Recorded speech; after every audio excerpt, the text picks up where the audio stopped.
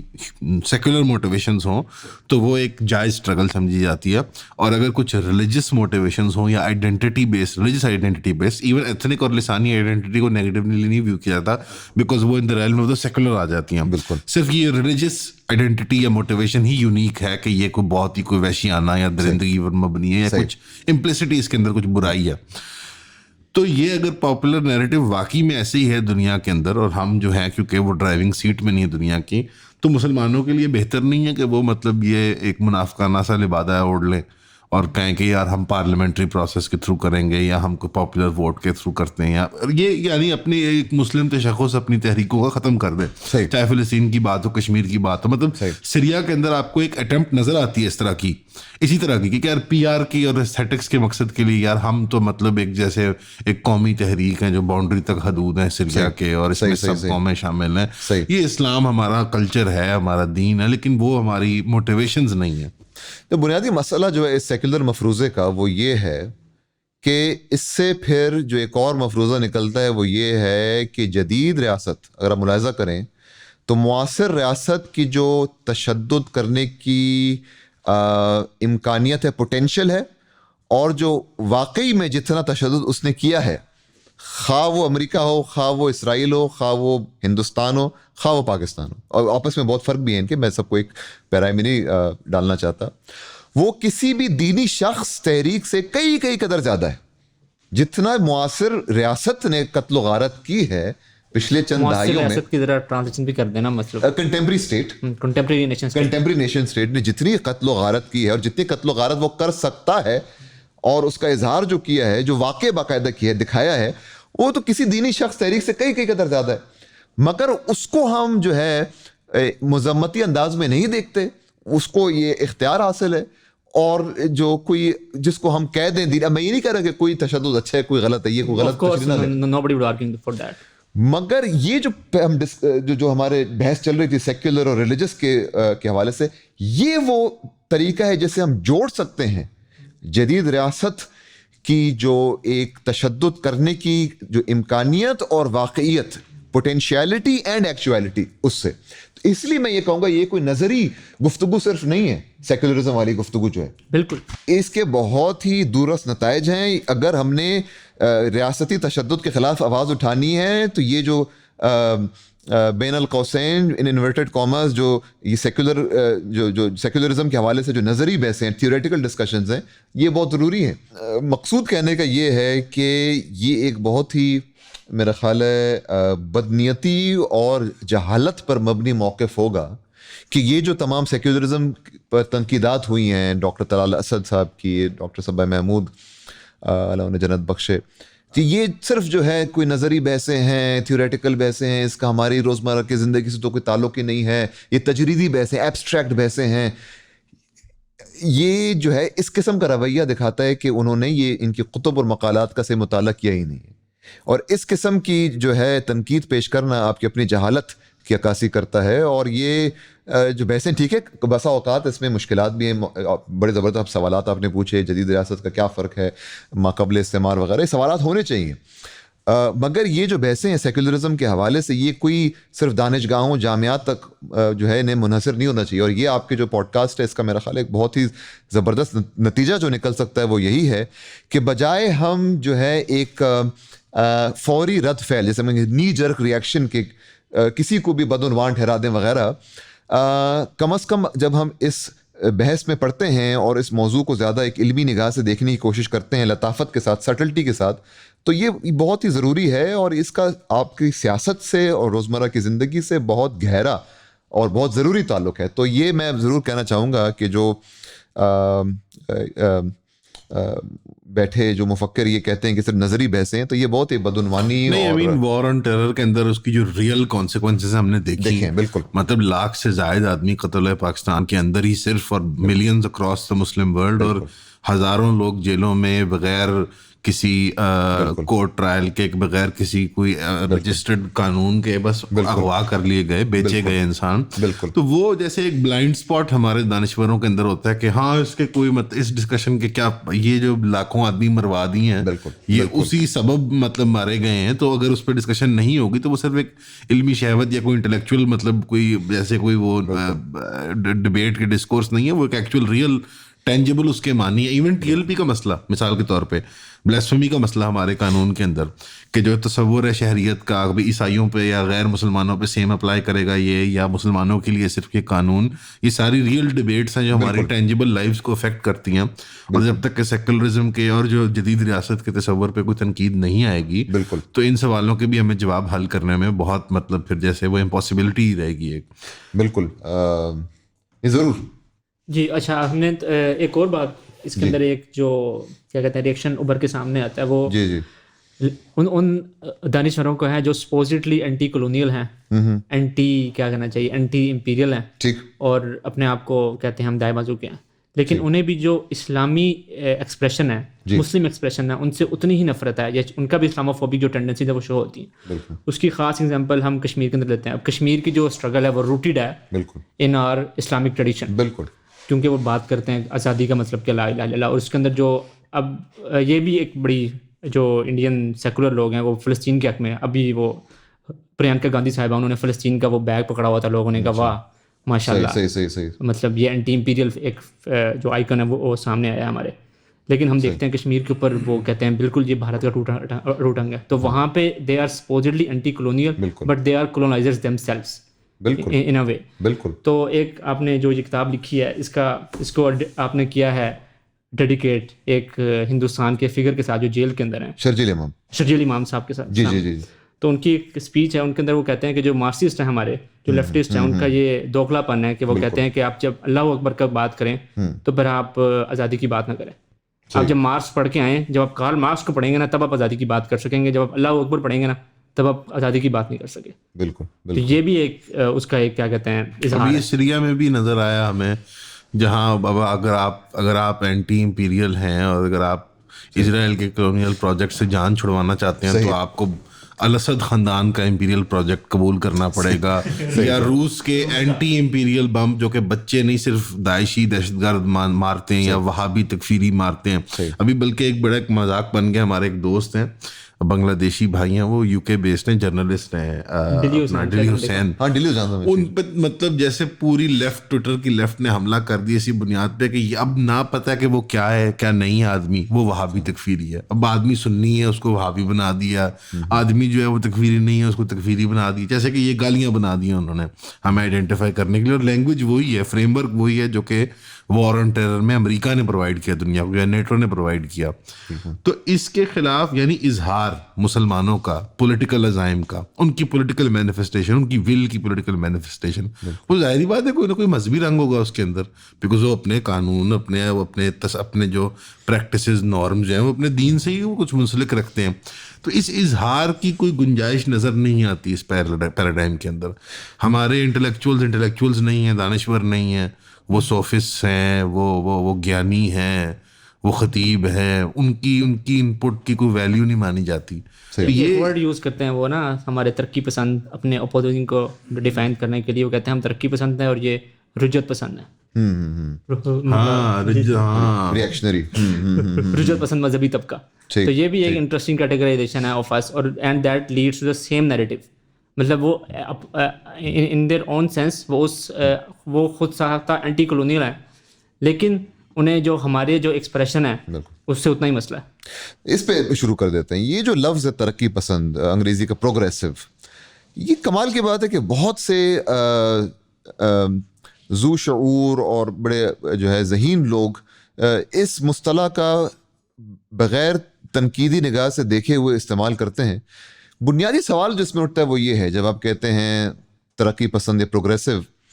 تو اس کا تعین کون کرے گا کہ وہ جو پروگرس ہے وہ ترقی ہے, اس کی سمت کیا ہوگی؟ ٹھیک ہے، ظاہری بات ہے ترقی پسند جو تحریکیں چلی ہیں انہوں نے بہت جو عاملین ہیں، لیبر ہے، اس کے لیے آواز اٹھائی ہے، امور نسواں پہ بہت ان کی زبردست جد و جہد رہی ہے، تو وہ میں کوئی نہیں انکار نہیں کرنا چاہ رہا اس سے، مگر جو بنیادی جو مفروضہ ہے وہ یہی ہے کہ جو پروگرس ہے، جو ترقی ہے، کیا اس ترقی میں، کیا اس پروگرس میں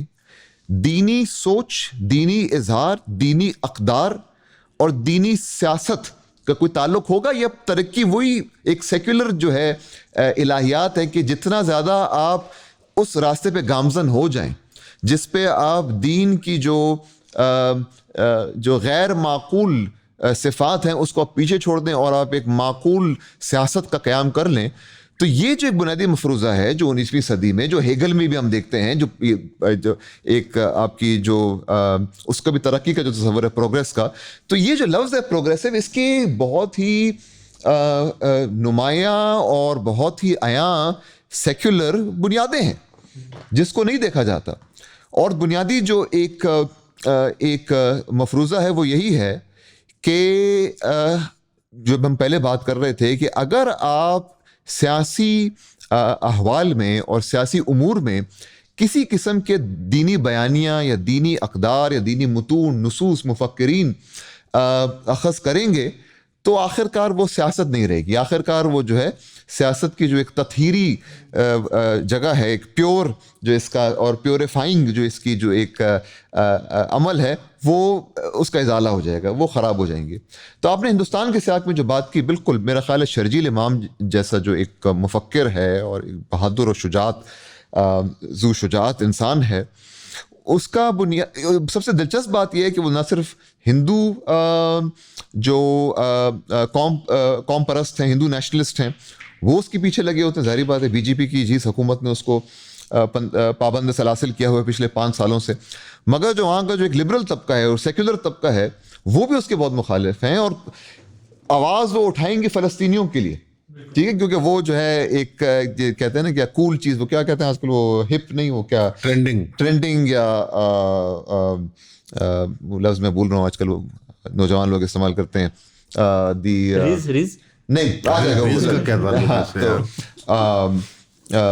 تو وہ ہے، مگر یہ شرجیل کے ہم آواز نہیں اٹھائیں گے کیونکہ بھئی یہ بندہ جو ہے وہ ایسی باتیں بھی کرتا ہے کہ اس تقریر میں جس کے لیے اس کو پابند سلاسل کیا گیا، اس میں انہوں نے کہا کہ یہ کیوں ہے کہ ہمارے نصاب میں، ہمارے جامعات و دانشگاہوں میں صرف ہمیں وہ مسلم مفکرین، ان مسلم مفکرین کے بارے میں پڑھایا جاتا ہے جو ہندو مسلم وحدت کے حامی تھے، جو گاندھی کے ساتھ تھے، جو گاندھی کے مخالف تھے، ان کو کیوں نہیں پڑھایا جاتا؟ کم از کم وہ موقف ہمیں کیوں متعارف نہیں کیا جاتا؟ اور یہ سوال انہوں نے اٹھایا کہ جو 100 سال پہلے جو تحریک خلافت اٹھی اور گاندھی اور مولانا ابوالکلام آزاد جیسوں کے درمیان جو ایک مشارکت ہوئی، پارٹنرشپ ہوئی، تو اس کے کیا نتائج نکلے؟ اور شرجیل امام کا یہ کہنا تھا کہ اس وقت جو مسلمان مفکرین تھے جیسے مولانا ابوالکلام آزاد، انہوں نے جو موقف اپنایا ہے کہ کیونکہ گائے ذبح کرنا، گاؤ کشی جو ہے ان کے لیے ایک حساس معاملہ ہے ہندوؤں کے لیے، تو ہم اس سے دستبردار ہوتے ہیں، خاص طور پہ عید کے موقع پہ، اور اس سے پھر ہم ان سے سیاسی وحدت و یکجہتی قائم کریں گے، اور پھر ہم جو ہے اس سے برطانوی سامراج کا مقابلہ کریں گے جس کی میلی آنکھیں ہیں اس خلافت عثمانیہ کی طرف۔ تو شرجیل امام کہتے ہیں کہ یہی وہ مفکرین ہیں جنہوں نے وہ دروازہ کھولا جو آج کل ہندو قوم پرست جو نسل کشی کر رہے ہیں مسلمانوں کی اسی قسم کے مسئلے کے اوپر، گائے کے گوشت کھانے پہ، گائے کو ذبح کرنے پہ، تو اس نے ہی وہ دروازے کھولے۔ تو یہ میں یہ نہیں کہہ رہا کہ آپ اس سے ضرور اتفاق کریں، اختلاف کریں، یہ میری جگہ نہیں ہے اس سے اتفاق کرنا، اختلاف کرنا، مگر یہ جو ایک جو موقف پیش کر رہے ہیں وہ یہ دکھا رہے ہیں کہ بسا اوقات ہم ایک تفریق کرتے ہیں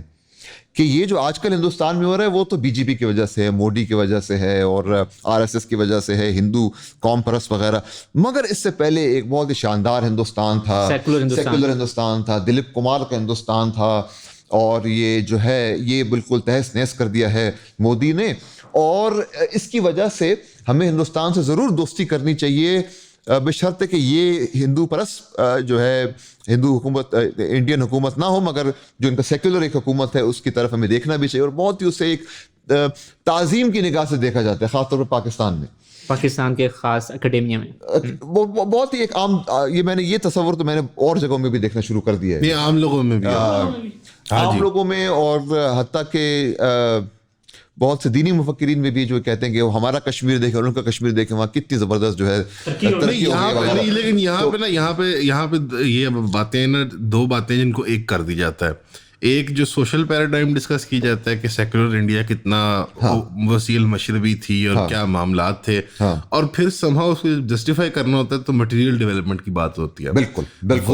وہ مطلب یہ دونوں ایک جیسے ایک گاڑی کے دو پہیے بنا دی جاتے ہیں کہ یار یہ ایک کانسیکوینس آف ایچ ادر ہیں. بالکل. جبکہ اگر آپ مطلب بالکل ایک تنگ نظر یو اے ای کو دیکھیں یا سعودی عربیہ کو دیکھیں یا قطر یا بحرین یا عمان کو دیکھیں, تو وہاں پہ آپ کو صرف وہ مٹیریل ڈیولپمنٹ نظر آتی ہے اور وہ وسیع المشربی اور وہ ساری چیزیں نہیں نظر آتی. بالکل. تو یہ جیسے نا لازم اور ملزوم کر دیا جاتا ہے. اب اس وقت یعنی اگر ایک عنصر غالب ہو دوسرے کے اوپر تو اس کو بنا لیا جاتا ہے ڈسکشن کا پوائنٹ. مثال کے طور پہ جب چائنا کی جسٹیفیکیشن کی بات آتی ہے, جس طرح کہ انہوں نے ڈیتھ کیمپس کے اندر مسلمانوں کو ڈالا ہوا شینجیانگ کے اندر, اور ہم نہ دشمن نہ دوست کہہ رہے ہیں, ہم صرف کہہ رہے ہیں کہ وہ ملک ہے, ہم اس کی ایک آبجیکٹو کرٹیسزم کر رہے ہیں, تو آپ کو نظر آئے گا کہ دائیں بازو والے بھائی بہن جو ہے نا وہ فوراً لپک پڑیں گے اور چائنا کی اکنامک میریکل کی بات شروع کر دیں گے کہ دیکھو کتنی ڈیولپمنٹ ہو گئی اور ڈیولپمنٹ ہو گئی, دیکھو پل بن گئے, انڈر پاس بن گئے. یعنی کہ اگر آپ آنکھیں بند کر لیں گے لگے گا کہ شہباز شریف صاحب بات کر رہے ہیں, بٹ کبھی کبھی you will be shocked by, یہ آپ کی بات بالکل درست ہے, علماء,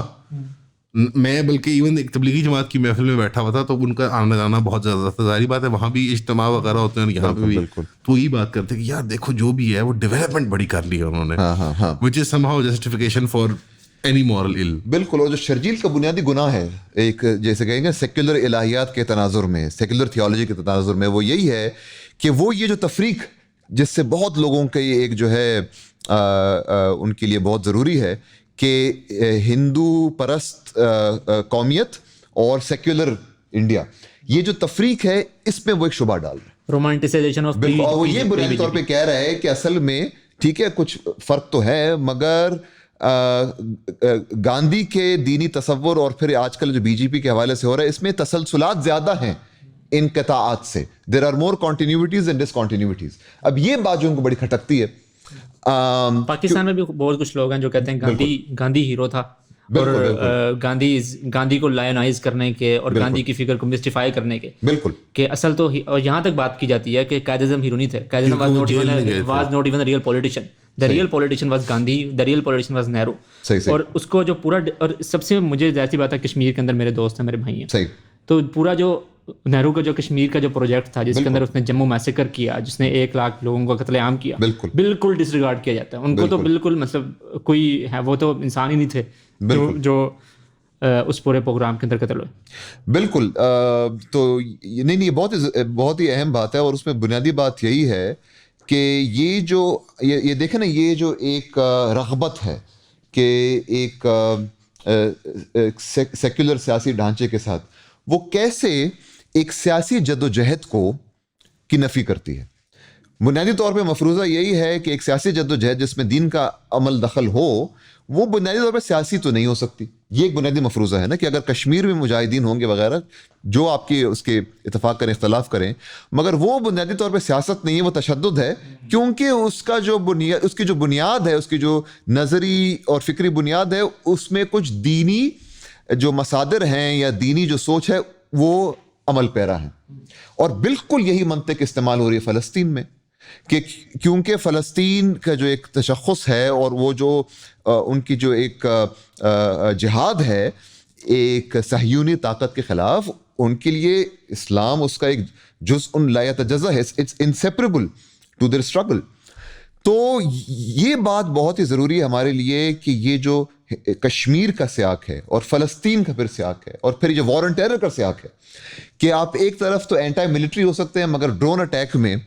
جب بچے مرتے ہیں تو آپ اس کے خلاف نہیں ہیں, اور آپ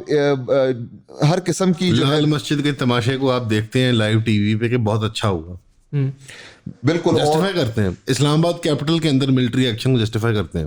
اور آپ کو دینی تشدد سے بڑا مسئلہ ہے, بالکل ٹھیک ہے, تشدد کسی قسم کا نہیں ہونا چاہیے, مگر پھر جو اوباما ہے وہ اپنی کتاب نکالتا ہے اور کہتا ہے کہ ڈرون اٹیک میں مجھے بڑا افسوس ہے, ایک افسوس کا اظہار کر دیتا ہے, اور پھر آخر میں ہر سال وہ میرا خیال ہے کوئی اپنی فہرست بیچتا ہے کہ کون سے گانے میں نے دیکھے اس سال, کون سی کتابیں دیکھی, تو اس پہ آپ بڑا وہ دیکھ رہے ہیں وہ اوباما. اور یہ جو آج کل ہوا امریکہ میں وہ بھی دلچسپ ایک صورت حال ہے کہ جو ہے ٹرمپ آ جائے گا تو پتہ نہیں کیا کوئی جو ہے قیامت آ جائے گی, تو یہ اوباما اور بائیڈن جو ہے چلیں ٹھیک ہے برے ہوں گے, کم از کم جو ہے اچھی باتیں تو کر لیتے ہیں. کبھی بھی اسرائیل نے 1 لاکھ مسلمان فلسطینی نہیں مارے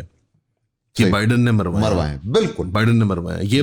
بات بھولنی نہیں دینی چاہیے. بالکل بائیڈن تو شاید بھول بھی چکا ہو, اس کو تو میرا خیال ہے کوئی بات یاد نہیں رہتی, بات بھول جاتے. بالکل. لیکن یہ بات بالکل آپ نے صحیح کہا کہ جیسے وہ ہیومنائز ہو جاتے ہیں, اوباما کی بیوی کو نیٹ فلکس شو مل جاتا ہے, اوباما جو ہے وہ ٹیلی ویژن پروگرامز میں آ رہا ہے, انٹرٹینمنٹ میں آ رہا ہے, اور وہ نارملائز ہو رہا ہے, لیکن وہ بات بھول جائے گی کہ اس نے امریکن سٹیزنس کو قتل کیا تھا اوورسیز, انور اللہ اور اس کی اولاد اور اس کے بھانجے بھتیجوں کو. اس نے امریکن پاسپورٹ ہولڈرز کو, سٹیزنس کو ڈرون اسٹرائک کر کے اسیسینیٹ کروایا جو انلیگل ہے, ٹھیک ہے نا. اور تو یہ موٹی موٹی باتیں وہ ساری, کیونکہ وہ ایک یعنی بنیادی طور پہ اس کی موٹیویشنز دینی نہیں ہے, اور ٹرمپ کیونکہ پوسچرنگ کر رہا ہے عیسائیت کی اور مذہبیت کی, تو وہ دینی موٹیویشنز ہو گئی ہیں, تو اب تو وہ ایک فنیٹک ہے یا پاگل ہے یا کیا ہے. بالکل. اور تو بنیادی جو مفروضہ ہے, جو اعتقاد میں اس کو کہوں گا, اعتقاد کی حد تک جو سیکولر اعتقاد, سیکولر مفروضہ ہے,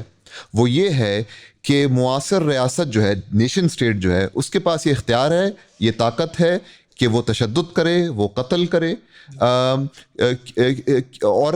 کیونکہ اس کی جو نیت ہے آخر کار وہ اپنے تحفظ کی ہے. اور ٹھیک ہے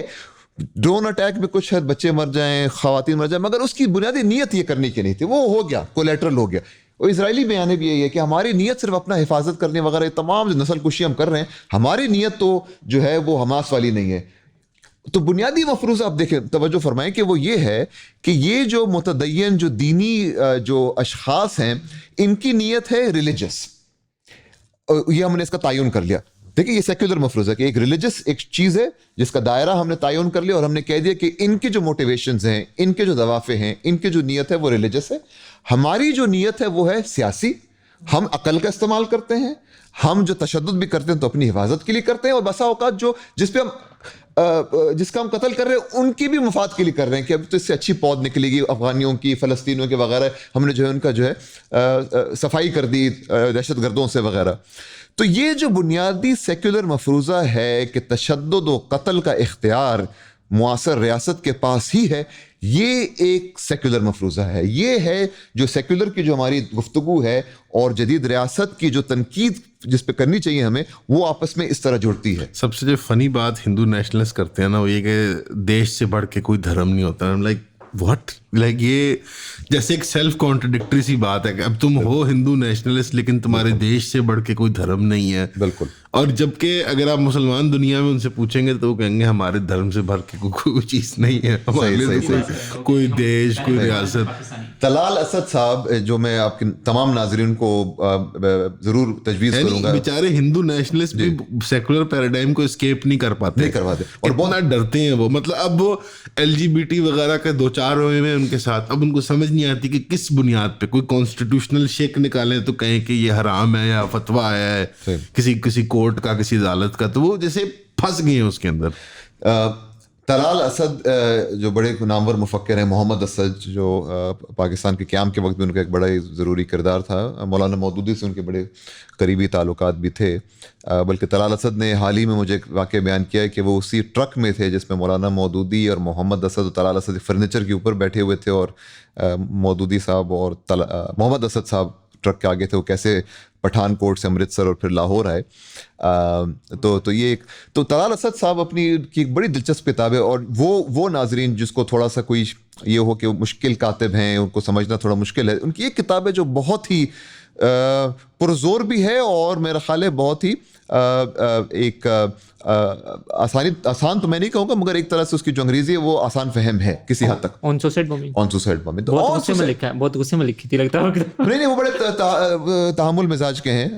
مگر اس میں جو وہ ایک نقطہ پیش کرتے ہیں جو ہماری اس گفتگو سے بہت ہی جڑا ہوا ہے, وہ یہ کہتے ہیں کہ ٹھیک ہے, اور وہ تمام اسرائیل فلسطین پہ 2008 میں شائع ہوئی تھی مگر آج کل وہ بہت ہی میرا خیال ضروری کتاب ہے. تو اس میں وہ کہتے ہیں اسرائیل اور یہ تمام معاصر ریاستیں وہ یہ کہتی ہیں کہ ہماری کوشش ہوتی ہے کہ جتنے کم ہم عام شہری ماریں, جو سویلینز ماریں, مگر کچھ مر جاتے ہیں وغیرہ, اور اس پہ ہمیں پھر ندامت کا احساس ہوتا ہے. اور یہ اوباما کا بھی یہی بیانیہ تھا کہ مجھے بہت ندامت ہے ڈرون اٹیک میں لوگ مر گئے, اور پھر یہ میں نے کتابیں پڑھی ہیں اس سال, یہ گانے میں نے سنے, آپ بھی دیکھیں. تو یہ جو ایک طریقہ ہے کہ جدید ریاست کے پاس یہ اختیار ہے, یہ آپشن ہے کہ وہ اپنے ندامت کا اظہار کرے. تو طلال اسد یہ کہتے ہیں کہ وہ جو خودکش جو حملہ جس نے کیا اور جو دہشت گرد تھا, شاید وہ بھی ندامت کا اظہار کرتا, ہمیں تو پتہ نہیں چلا کہ اس کے کیا احساسات تھے ہمیں. بالکل. تو یہ کیوں کہ ہم جو ایک ریاست ہے جو قتل جو کر رہی ہے, جو تشدد کر رہی ہے, اس کا جو حجم ہے اور اس کی شدت جو ہے وہ کئی قدر زیادہ ہے یہ دینی دہشت گرد کے مقابلے میں, مگر اس کی ندامت ہم تسلیم کر لیں, اور جو خودکش حملہ وار مر گیا اس کو یہ موقع ہی نہیں ملتا کہ اپنی ندامت کا اظہار کرے. اب لوگ کہتے ہیں اوہ طلال اسد صاحب اور یہ دیگر جو ہم بات کر رہے ہیں, ہم خودکش حملوں کو جو ہے فروغ دے رہے ہیں, ہم یہ جو ہے دینی جو ہے تشدد کو ہم پروان چڑھا رہے ہیں. یہ جو ہے اگر آپ یہ اخذ کر رہے ہیں اس گفتگو سے تو وہ آپ کی علمی نقص اور آپ کی بددیانتی کی علامت ہوگی, اس ذہن کا استعمال نہیں ہوگا. تو آخری بات میں یہ کہوں گا اس پیرائے میں وہ یہ ہے کہ یہ توجہ کرنے کی ضرورت ہے کہ یہ جو تقسیمات ہیں ریلیجس سیکولر پبلک پرائیویٹ, یہ جو ہے عقلی وہمی ریشنل ارریشنل, یہ تمام ان کا جو ایک بنیادی جو جڑ ہے وہ یہ تقسیم ہے تشدد سیاست, پولیٹکس وائلنس. جو بنیادی مفروضہ ہے وہ یہ ہے کہ سیاست ایک دائرہ ہے جو کہ اگر تشدد بھی کرتی ہے تو اپنے باشندوں کے تحفظ کے لیے, اور اس میں ایک معقول کوئی گریٹر گڈ کا کوئی تصور ہوتا ہے. مگر جو تشدد ہے, جو وائلنس ہے, وہ تو دینی اغراض, دینی دوافع, موٹیویشن سے وابستہ ہے. جبکہ یہ تمام جو ریاستیں ہیں, امریکی ریاست, فرانسیسی ریاست, ان کی جو بنیاد ہے, ان کا جو نقطۂ ابتدا ہے وہ تشدد کے بنیاد پہ تھا, وائلنس کے بنیاد پہ تھا. جی. اور یہ طلال اسد کا بنیادی جو مقدمہ ہے وہ یہی ہے کہ یہ جو بنیادی تقسیم ہے پالیٹکس وائلنس, اور پھر اس میں ہم وائلنس کے نیچے ریلیجس لکھ دیتے ہیں اور پالیٹکس کے نیچے سیکولر. یہ جو ایک تقسیم ہے کہ سیاست اور دین, تشدد اور دین اور سیکولر, اور تشدد اور سیاست, یہ جو دو تقسیمات ہیں اس پر شبہ ڈالنے کی ہمیں سخت ضرورت ہے. اس کو ہمیشہ تنقیدی نگاہ سے دیکھنے کی ضرورت ہے. اور اس کا یہ مطلب نہیں ہے کہ ہم کسی بھی قسم کے تشدد کو فروغ دے رہے ہیں یا اس کی تبریر کر رہے ہیں, جسٹیفیکیشن کر رہے ہیں, مگر یہ تنقیدی نگاہ سے دیکھنے سے یہ نہیں ہوگا کہ کل جو جدید ریاست ہے وہ ختم ہو جائے. پھر ایک اور چیز لوگ بولتے ہیں یار یہ سب سوچنے سے کرنے سے ہو کیا جائے گا, اسرائیل بھی رہے گا, امریکہ بھی رہے گا. دیکھیں وہاں پہ امریکہ میں کم از کم بائیڈن ہارا نا, اب یہ نہیں ٹھیک ہے, اس کے اور بھی بہت سے محرکات تھے, وہ تمام صرف عرب اور مسلم جو ووٹ بینک تو اس کی وجہ سے نہیں ہوا, مگر ہارا تو کم از کم یہ نا, وہ ہاری کیا کمالہ ہیرس تو نکل گیا تھا. ہاں تو کیا کہتے ہیں یو کے میں بہت فرق ہے, لیبر پارٹی کو چپیٹ پڑی ہے. تو یہ جو ایک تنقیدی رویہ اگر ہم اس کو اپنا لیں چیزوں کو دیکھنے کا, تو اور یہ تمام آپس میں اس کی وابستگی ہے, جو اسرائیل میں ہو رہا ہے, جو کشمیر میں ہو رہا ہے, فلسطین میں جو ہو رہا ہے, اور جو پاکستان میں ہو رہا ہے, قبائلی اضلاع اور دیگر جو حالات ہو رہے ہیں, بنیادی جو ان کی صورتیں مختلف ہیں, مگر ایک جو مشترک ان میں بات ہے وہ یہی ہے, معاصر ریاست کی جو حاکمیت ہے. اور اس کو مطلب آپ کو یہ بھی نظر آتا ہے کہ بی ایل اے کو ذرا زیادہ انسانیت میں شمار کیا جاتا ہے ہمارے انٹلیکچوئلس کے ہاں, اور ٹی ٹی پی جیسی تحریک کو غیر انسانی سمجھا جاتا ہے کیونکہ ان کی موٹیویشنز جو ہیں وہ مذہبی ہیں, اور ان کی جو ہیں وہ ایتھنک نیشنلزم کی ہیں, یا کوئی لوز فریم ورک ہے مارکسسٹ آئیڈیلز کا, یا جو اس کو آپ کہنا چاہیں. تو وہ جیسے کہ انسانی یا ہم وہ بالکل ٹھیک, اور یہ جو ہیں وہ اب تو خوارج بھی کہنے لگ گئے ہم تو, مطلب ہمارے لبرل انٹلیکچوئلز بھی ان کو خوارج کہتے ہیں. جو بنیادی مفروضہ ہے کہ اپنی انسانیت ثابت کرنے کے لیے اپنا سیکولر ہونا پہلے ثابت یہ بنیادی, یہ اس کے لیے آپ کی جو ڈیفینڈنگ محمد ماڈرنٹی, بس 5 منٹ لیتے ہیں آپ. جی. وہ جو گڈ مسلم بیڈ مسلم وہ جو کیٹیگرائزیشن ہے وہ بھی اسی کے اندر آتی ہے. اس کے اوپر ذرا آپ گڈ طالبان بیڈ طالبان سے ہم موو آن کر گئے. اب گڈ مسلم کیا ہوتا ہے؟ یہ بھی اسی رینڈ کارپوریشن کی اسی کے چیز کا حصہ تھا. دیکھیں اس کا سیاق تو ہے. پھر امان اللہ صاحب کا جو بہت زبردست سوال تھا کہ استعماری دور کی خاصیت ہے کیا آخرکار, یہ بہت ضروری ایک سوال تھا. ایک اور جو خاصیت ہے وہ یہ جسے ہم کہتے ہیں استشراق, اورینٹلزم, مستشرقین. جی یہی 19ویں صدی میں انہوں نے شروع کیا یہ تمام بیانیہ کہ کچھ اچھے مسلمان ہیں کچھ برے مسلمان ہیں, جس کے تحت انہوں نے تصوف کو پیش کیا کہ یہ جو ہے ایک نرم اسلام ہے, یہ ایک جو ہے آسان اسلام ہے, یہ جو ہے کوئی عقائد و جو اعمال ہیں نماز روزہ وغیرہ یہ کوئی زیادہ اس کو قابل اعتبار نہیں ٹھہراتے ہیں, اور پھر یہ الگ ایک اسلام ہے شریعت کا اسلام, اور یہ سخت اسلام ہے, اور یہ جو ایک متشدد اسلام ہے. یہ جو اور یہ بنیادی جو ایک مفروضہ تھا, ظاہری بات ہے اس میں نہ تصوف کی کوئی اس میں نظیر ملتی ہے. آپ طریقت کے طریقے پہ تبھی چل سکتے ہیں جب آپ نے شریعت کے جو تقاضے ہیں وہ پورے کیے ہوں. تو یہ جو ایک مراتب ہیں کہ ہے شریعت, طریقت, حقیقت. حقیقت تک پہنچنے کے لیے شریعت کے تقاضے تو پورے کرنے پڑیں گے, تب بھی آپ طریقت تک پہنچے. یہ کون سے متصوفین ہیں جن کے نزدیک کوئی شریعت اہم نہیں تھے؟ تو یہ تو بہت ہی ایک جو ہے بھونڈی بات تھی, بھونڈی مگر بہت طاقتور. تو یہ بات ہمیں ملحوظ خاطر رکھنی چاہیے کہ یہ بہت سی باتیں جو ہم کر رہے ہیں اور جو ہم جس کو ہم تنقیدی نگاہ سے دیکھ رہے ہیں, یہ انتہائی درجے کی بھونڈی چیزیں ہیں مگر انتہائی طاقتور بھی اسی کے ساتھ. اثر بہت رہا ہے ان کا. بالکل. تو یہ پھر 9/11 کے بعد, احداث 9/11 کے ایونٹس کے بعد یہ پرچے نکلنا شروع ہو گئے رینڈ کارپوریشن کے, ہیریٹیج فاؤنڈیشن کے وغیرہ, کہ اب ہم کیسے کریں مسلم معاشروں میں, دنیا میں, خاص کر پاکستان میں ہمارا کیا رویہ ہونا چاہیے. تو انہوں نے بیسکلی یہ اساسی طور پہ یہ ظاہر کرنے کی کوشش کی کہ جو پاکستان میں جو صوفیہ ہیں اور خاص طور پہ جو بریلوی ہیں وہ جو ہے وہ نرم مسلمان ہیں, کیونکہ ان کے ہاں جو ہے صوفیوں کی زیارت ہوتی ہے وغیرہ. ایک بہت ہی ایک مسخ شدہ اور بہت ہی ایک غلط ایک تصور. اور جو دیوبندی ہیں یہ جو ہے متشدد ہیں, یہ شریعت پسند ہیں وغیرہ وغیرہ. بہت اس میں فنڈنگ بھی ہوئی. پھر مشرف کا زمانہ, صوفی یونیورسٹیز, اور یہ ڈان میں جو ہے بہت سے اداریے بھی شائع ہو رہے ہیں, اور آراء کا بھی اظہار ہو رہا ہے کہ صوفزم جو ہے تصوف وہ کیوں نرم ہے, اور بہت, اور پاکستان تو مسلمان ہوا ہی تصوف کی وجہ سے. یہ کہ سندھ کی صوفی تاریخ ہے اور پنجاب کی ایک صوفی تاریخ ہے. تو وہ ایک بنیادی سیکولر مفروضہ ہے نا کہ اگر آپ کو ایک ٹھیٹھ مسلمان بننا ہے, اچھا مسلمان بننا ہے, اوتھینٹک مسلمان بننا ہے, تو جتنا آپ شریعت پہ کم یقین رکھیں گے, یہ جو چیزیں ہیں تمام اعمال و نماز روزہ وغیرہ جو تقاضے ہیں دین کے, اس پر آپ جتنا کم مستلزم رہیں گے, اور یہ جو اچھی اچھی چیزیں ہیں ان کے نزدیک اس پر آپ جتنا زیادہ عمل کریں گے اتنا اچھا آپ مسلمان بن جائیں گے. اور اچھا مسلمان کی تعریف کیا ہے؟ وہ مسلمان جو رینڈ کارپوریشن, جو ہیریٹیج فاؤنڈیشن کے پیرائے میں صحیح آتا ہو. اور وہ پیرایا کون سا ہے؟ وہ جان لاک والا. اچھا مسلمان وہ ہے جو اپنے دین کو اپنے داخل میں ہی محدود رکھے. آپ وہ جو امریکہ میں کہتے ہیں نا, اب تو یہاں بھی بہت کہتے ہیں لوگ, I am not religious but I am spiritual, میں متدین نہیں مگر میں روحانی ہوں. تو یہ ایک انتہائی مذاقہ خیز مگر بہت طاقتور جملہ ہے. اور اس کا بنیادی مفروضہ وہ یہی ہے کہ ایک چیز ہوتی ہے اسپریچول. اب اس کا تو روحانی جو ترجمہ ہے وہ بھی صحیح نہیں, روحانیت میں بہت ہی پیچیدگی ہے اس مفہوم میں. تو چلیے انگریزی میں بات کرتے ہیں اس جملے کے اعتبار سے. ایک چیز ہے اسپریچول, اس کی تعریف کی جا رہی ہے کہ وہ متضاد ہے ریلیجس کا. تو اس میں ہو رہا یہ ہے کہ جتنا آپ زیادہ اسپریچول ہو جائیں گے اتنا آپ کم ریلیجس ہو جائیں گے. اور بنیادی پھر جو مفروضہ ہے وہ یہ, ریلیجس جو ہے وہ خاص چیزوں سے منسلک ہے, جیسے آپ کے اعمال اور خارجی جو آپ کی چیزیں مسجد جانا, مندر جانا, کنیسہ جانا, علماء صوفیہ کو جو ہے حجت ٹھہرانا, اتھارٹی ٹھہرانا, یہ تمام چیزیں جب آپ نہیں کریں گے تو آپ اسپریچول ہو جائیں گے. یعنی میرا کوئی شاید تھوڑا کوئی خدائی تصور ضرور ہو مگر میں ان چیزوں میں نہیں پڑتا, ان چیزوں میں نہیں الجھتا. یہ جو بنیادی جان لاک کا تصور ہے جو ہم ہیریٹیج فاؤنڈیشن کے پرچوں میں دیکھتے ہیں,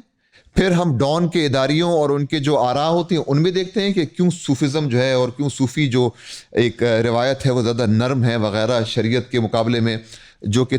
تصوف سے ہی میرا خیال ہے کھلواڑ ہے اس قسم کی تفریق کرنا. یہ تمام چیزیں آپس میں جڑی ہوئی ہیں, اور پھر یہی وہ چیز ہے جو وار آن ٹیرر جیسی چیزوں کو تقویت فراہم کرتی ہے. یہ وہ طریقہ ہے جس سے یہ جو ہماری ایک نظری بحث ہے, گفتگو ہے سیکولرزم کی تنقید کے حوالے سے, اس کا بہت ہی دیرینہ تعلق ہے ریاستی تشدد اور قتل سے. اس سے یہ باقاعدہ زندگی موت کا سوال ہے. جو لوگ کہتے ہیں نا کہ یہ صرف نظریاتی بحثیں ہیں, نظری بحثیں, تھیوریٹیکل باتیں, اس کا عام زندگی سے تو کوئی تعلق نہیں ہے, اس کا بہت تعلق ہے. سیکولر پاور اور سیکولر مفروضوں سے ہی جدید ریاست اپنی حاکمیت کا نفاذ کرتی ہے بسا اوقات, اور اس سے تشدد اور قتل زیادہ ہوتا ہے, حاکمیت یا استحکام کا ہوتا ہے. اب تو ہسٹری کو بھی ڈیفائن کرنے کی کوشش کر رہی ہے ہماری ریاست کے.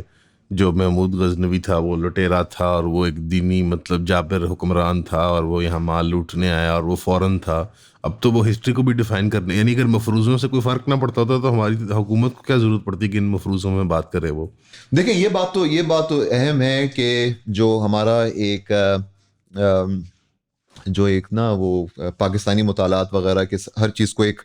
پیرائے میں ڈال دینا کہ پھر یہ ہوا پھر یہ ہوا. میرا خیال ہے جو تاریخ ہے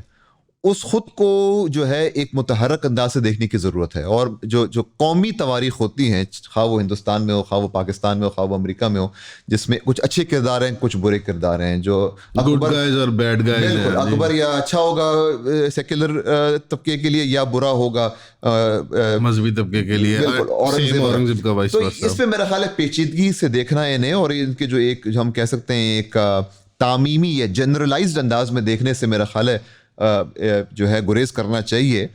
مگر اب یہ بات آپ کی میں مانتا ہوں کہ جو اس قسم کی تاریخ کو دوبارہ دیکھنے میں جو ایک سیکولر جو ایک محرک ہوتا ہے اس کی نشاندہی کرنا ضروری ہے بالکل. مگر تاریخ کو متحرک انداز میں دیکھنا اور کسی قسم کی قومی تاریخ کو من و من تسلیم نہ کرنا, میرا خیال ہے یہ بھی نہ صرف علمی ایک رجحان کا تقاضا ہے, مگر میرا خیال ہے ہمارے دین کا تقاضا بھی ہے. کیونکہ ہمارے دین کی جو ایک بنیادی ایک اصول ہے وہ یہی ہے کہ تعقل سے کام لینا, عقل سے کام لینا, اور جدید ریاست کو بھی خدائی طاقت فراہم نہ کرنا. وہ جو آپ کو بیانیہ پیش کر رہا ہے, وہ جو آپ کو افسانے پیش کر رہا ہے, وہ جدید ریاست کیسے بنی اور اس کے کیا محرکات تھے. تو میرا خیال ہے طلال اسد صاحب نے یہ بات کی حال ہی میں کہ وہ کہتے ہیں کہ جدید ریاست شاید ہماری سیاق میں سب سے زیادہ ایک مشرکانہ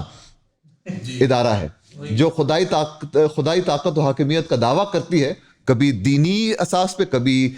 سیکولر اساس پہ. مگر میرا خیال ہے ڈاکٹر اسرار احمد بھی یہی کہا کرتے تھے کہ ریاست جو ہے سب سے بڑا شرک ہے اس زمانے کا. اقبال نے بھی تو یہی کہا تھا نا, دنیا کے خداؤں میں بڑا سب سے طلال اسد کے تازہ سب سے وطن ہے تازہ. ہاں, طلال اسد کے جو اسباب جو اس کا پیرن ہے وہ مذہب کا کفن. مگر بنیادی جو بات ہے وہ یہی ہے کہ میرا خیال ہے جدید ریاست کے بیانیوں کو تنقیدی نگاہ سے دیکھنا بہت ضروری ہے. مجھے یہی حیرت ہوتی ہے کہ کون لوگ تھے جو یہ مانتے تھے کہ بن قاسم جو ہے وہ پہلا پاکستانی شہری ہے, یعنی جو آج تنقید کرتے ہیں اس بات پر اور بڑا شور و غوغا کرتے ہیں کہ یار یہ کیسے تم نے, میں کہتا ہوں یار یہ پہلے کیسے انہوں نے مان لیا کہ بن قاسم پہلا پاکستانی شہری ہے. یعنی اتنی آسانی سے ریاست کے جو بیانی ہیں ان کو کون مانتا ہے, اور یعنی تنقیدی نظر سے نہ دیکھنا, اور جو مطالعہ پاکستان ہے اس کو تنقیدی نظر سے نہ دیکھنا, یعنی چھوٹی عمر کے اندر ہی مطلب یا میں اپنے آپ کو اوور اسٹیمیٹ کر رہا ہوں یا عوام کو انڈر اسٹیمیٹ کر رہا ہوں. صحیح. جیسے کون یہ ساری باتیں مانتا ہے کہ George Washington he can never tell a lie, he cut down a cherry tree, مطلب یہ بچوں کے یعنی یہ سینٹا کلاس ٹائپ کی کسے کہانیاں ہی ہوتی ہیں, یعنی بتانے کی ایک سٹوریز ہوتی ہیں کامن میتھولوجی سے ہی بنانے کے لیے. اس کے بیونڈ یعنی کہ کون ان کو سیریسلی لیتا ہے مجھے, لیکن ہماری ریاست بہت سیریسلی لیتی ہے اپیرنٹلی. اب کیونکہ وہ افغانستان کے خلاف محاذ بنانا ہے تو محمود غزنوی جو ہے وہ لٹیرا بن گیا, حالانکہ ہمارا میزائل بھی ہے بائی دی وے غزنوی. بالکل, اور ریاست جتنا زیادہ یہ محسوس کرے کہ اس کا بیانیہ اور اس کا منجن نہیں بک رہا, اتنا زیادہ وہ تشدد کرتی ہے اپنے باشندوں میں. جی ٹھیک ہے, جتنا زیادہ باشندوں میں, اپنے آبادی میں, ان کے لوگوں میں, کسی مجتمع میں, کسی سوسائٹی میں ریاستی بیانیہ کو تنقیدی نگاہ سے, شعبے کی نگاہ سے دیکھنے کی جو ایک روش ہے وہ پروان چڑھتی ہے, اتنا زیادہ وہ ریاست جو ہے. شیرلی بھائی ہمارے یہاں نا اتفاق نہیں ہو پایا, ہمارے جو مذہبی انٹلیکچوئلز ہیں وہ کہتے ہیں کہ ہماری ریاست کا جو بیانیہ ہے وہ سیکولر ہے, اور جو ہمارے سیکولر بھائی بہن ہیں وہ کہتے ہیں کہ ہماری ریاست کا بیانیہ مذہبی ہے. ہمارے یہاں یہ اتفاق نہیں ہو رہا کہ ریاست کا بیانیہ کیا ہے. تو اس کی وجہ یہی ہے نا, سمجھ رہے نا میں پرابلم, یہ دونوں ایک دوسرے کو دونوں کہتے ہیں ہم وکٹم ہیں, دونوں کہتے ہیں ہم وکٹم ہیں کیونکہ بیانیہ جو ہے ریاست کا وہ ایکچولی مخالف سمت میں ہے. کیونکہ مشترک جو مفروضہ ہے وہ یہی ہے کہ یہ دو ظاہرے جو ہیں دین اور سیکولر, ریلیجس اینڈ سیکولر, یہ آپس کے متضاد ہیں. اگر آپ نے چیزیں صحیح کرنی ہے تو ایک کو بڑھاؤ یا ایک کا والیوم اپ کرو, دوسرے کا کم کر دو. تو یہ ایک میرا خیال ہے جو بساطت سے دیکھنے کا کی جو روش ہے اس کو میرا خیال ہے بدلنے کی اشد ضرورت ہے. شیر علی صاحب بہت شکریہ, بہت نوازش آپ نے وقت دیا, اور بہت مجھے اچھا لگا, اور بہت آپ کے جیت سوالات تھے. بہت گفتگو ہوگی. بہت شکریہ, بالکل, بہت شکریہ, مہربانی, بہت مہربانی. السلام علیکم.